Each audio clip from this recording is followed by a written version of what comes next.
Hi, welcome to another weekly garden update. Now, these videos are mostly intended for people who are in my area and gardening. So I'm in Grimes County, Texas, Zone 8B. Just want to show you what's going on here.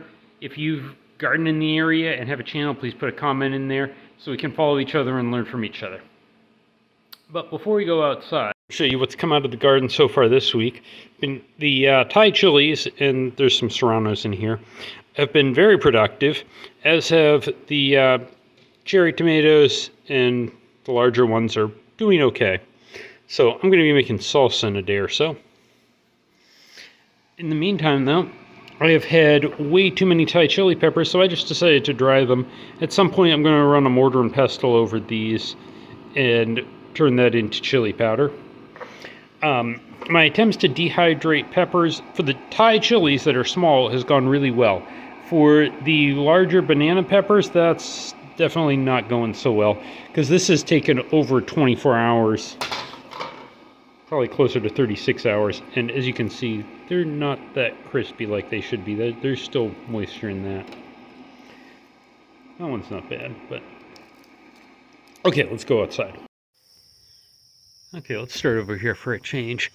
The bucket tomatoes are getting taller, and we're starting to get little bits of fruit. See one there, kind of some over on there, and up there. And the ones that have fallen over, if you look over there, are actually producing pretty well. That's the clone tomatoes doing well. We moved out the pepper that we overwintered. On most of its fruit got picked yesterday. I don't know why I'm getting these yellow leaves here. Probably should throw some extra fertilizer on this thing.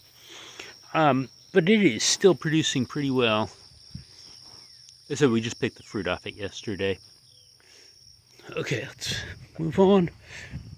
In this bed, this was our bok choy bed. My wife's letting that bok choy go to seed. She's already harvested some seeds off it.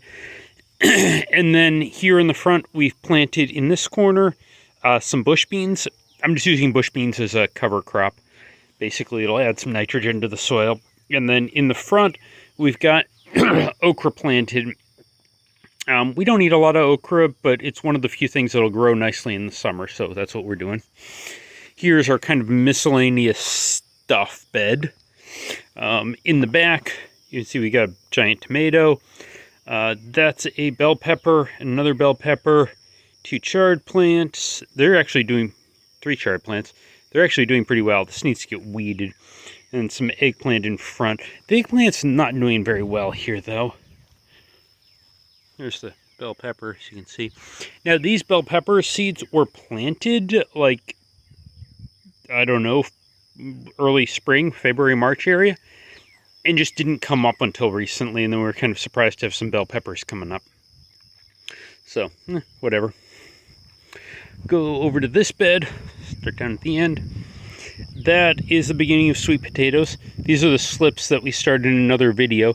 And as you can see, they seem to be doing pretty okay. We'll see how they go with actually producing sweet potatoes. And this is, these onions was our old scallion bed that we didn't harvest the scallions off of, so they've turned into bulb onions. This one here actually needs to get picked. When the onion falls over like that, it's time to pick it. It's done growing, and you can either pick it or it'll compost itself where it is.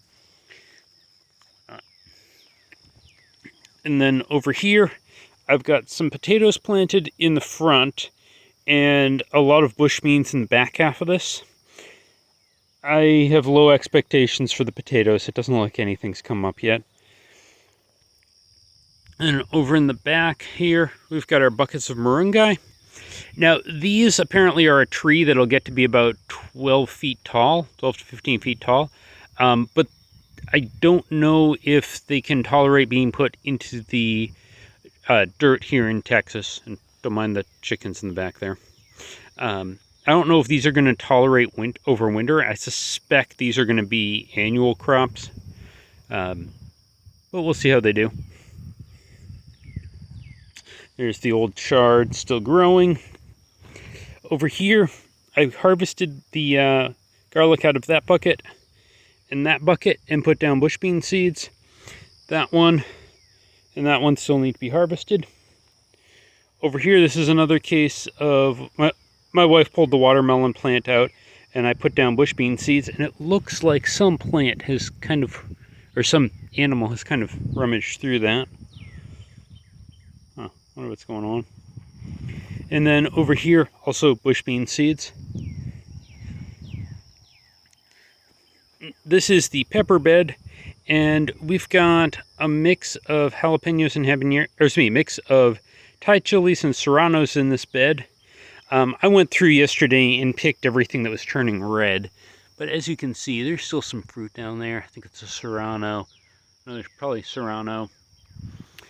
I think the thing in the back there is a Thai chili. These did not get labeled well enough. There's another. That thing's being really productive. We're under watering restrictions now, so we're only able to water these twice a week, officially. So we'll see how the peppers do on light water.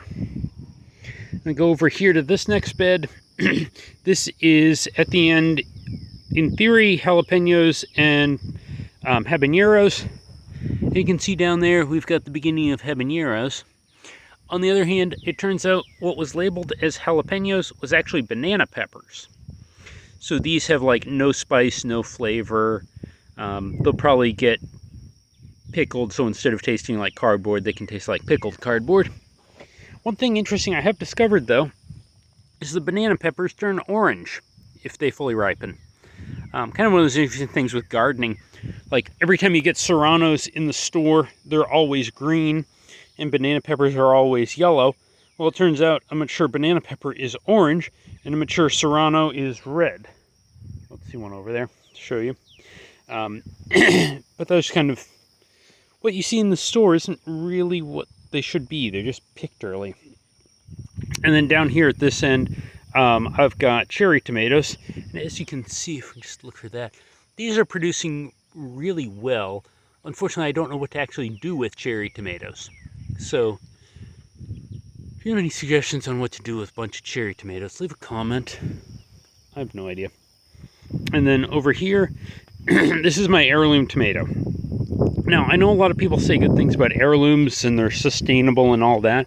The reality is I planted 6 heirloom tomato seeds, out of which I got 2 plants, only one of which survived long enough to be put in the ground. And as you can see, it is not, it's got all sorts of diseases there. I'll prune that off later. And it's only producing 2 fruits. One there, one there. After all this time. So yeah, I'm not a big fan of heirlooms. Maybe over years I'll probably try to breed this one, take seeds out of that tomato once it's looking better, and see if I can do some more of these, get something that's accustomed to my area. But so far I'm not really impressed. And then we've got eggplant over here, and if you look in there you can see we are actually getting some bunch of fruit on that one. Also a bunch of yellow leaves, and they're covered in ants. This one here is actually putting on a huge number of flowers. And we've also got some eggplant that are doing really badly. If you look at that, they're 6 inches tall, 8 inches tall, something like that. We tried transplanting a tomato, which is that one there. I think it's gonna die, but we're watering it and see how it does. And then over at this end, that tomato is actually doing pretty well. And this one's not bad. Okay, keep going. There's my 2 blueberries bushes. Not looking much like bushes. We're going to add a bunch more next year. And here's our calamansi tree. That's actually seems to be doing pretty well at the moment. This is basically a Filipino lime tree, and this one's almost 2 years old now. Hopefully we'll get fruit off this at some point, but it should get to about 10 feet tall instead of maybe a foot tall like it is at the moment. Okay, and let's check over here. And say hi to the chickens. Hi, chickens. Okay. So this was my experiment with planting right next to the septic sprinkler head and hoping to get free food. The septic sprinkler head definitely waters all this. The problem is it's full of weeds, and it's also full of venomous snakes, so I haven't been weeding it, and those little birds making noise back there. Yeah, I'm not going to do that again next year. Probably. This was beans in here, and like if you look, there are some bean plants coming up like right there. That's a bean. Over there you can see a bean. But like these tall grasses are just a problem. I'll kill everything off. And then over here I've got corn planted. And I don't see any ears of corn in all that mess. Yeah, that's kind of a fail. And over here with my peach tree, also not doing well. If you look closely at that peach tree, it looks very, very dead. So we're going to give it time, see what it does next year before I rip it out of the ground, but not impressed so far. That's pretty much it for this week in the garden. Well, let's say not a whole lot going on, but we did get a bunch of things pulled up and planted the okra to get started. Avoid tripping on camera. So not a bad week overall. Anyways, if you aren't already gardening, you probably should, because you get to wear a cool hat.